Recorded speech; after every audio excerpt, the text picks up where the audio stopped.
প্ৰথমে সকলোকে নমস্কাৰ। এটা মই ডাঙৰ খবৰ লৈ আহিছোঁ আপোনালোকৰ ওচৰত। যেহেতু মাজুলী আৰু যোৰহাট যি সংযোগী দলং, সেই দলংখনৰ কাম বহুত দিন বন্ধ হৈ আছিলে। অলপ সময় আগত যিহেতু গম পোৱা গৈছে যে 7 জুলাইত কোন কোম্পানীয়ে দলংখনৰ কাম পাইছে সেইটো সিদ্ধান্ত হ'ব, সেইটো গম পোৱা যাব। এইটো এটা ডাঙৰ খবৰ মাজুলীবাসী ৰাইজৰ কাৰণে, অসমবাসী ৰাইজৰ কাৰণে, মাজুলীবাসীৰ বহুত সমস্যাবিলাক দূৰ হ'বৰ কাৰণে এইটো এটা ডাঙৰ খবৰ।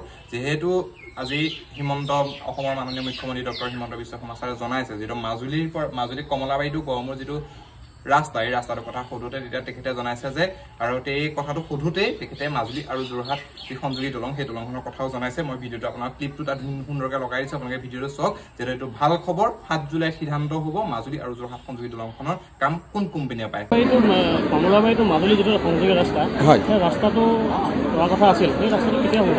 তাৰো কাম আগবাঢ়ি আছে। দলংখনৰ কাৰণে আমি অলপ ৰখি গৈছিলোঁ।